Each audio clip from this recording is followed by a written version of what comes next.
कोणी या भ्रमात राहू नये, की मी IIT-IIM मध्ये ॲडमिशन घेतली किंवा मी अमेरिकेवरनं MS करून आलो किंवा आले, म्हणजे माझ्याकडे जॉब वाट बघतायत. ते दिवस गेले. फक्त तुमची डिग्री इज नॉट इम्पोर्टंट. इंटरव्ह्यूमधला पहिला प्रश्न असतो इंट्रोड्यूस युअरसेल्फ. त्याच्यामध्ये तुम्हाला काय येतं हे तुम्ही सांगणं अपेक्षित आहे. पण लोकांचं आन्सर हे असतं, की I am so and so, me BE mechanical आहे. ठीक आहे.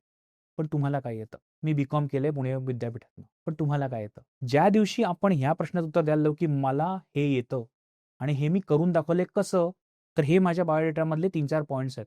म्हणजे मी जर म्हणालो, की मला ॲप डेव्हलपमेंट येतं. तर तुम्ही तुमच्या 4 वर्षामध्ये कॉलेजच्या कुठे हॅकॅथॉनमध्ये भाग घेतलाय का? कुठल्या कंपनीवर इंटर्नशिप करून तुमचं GitHubवर कोड अपलोड केलाय का?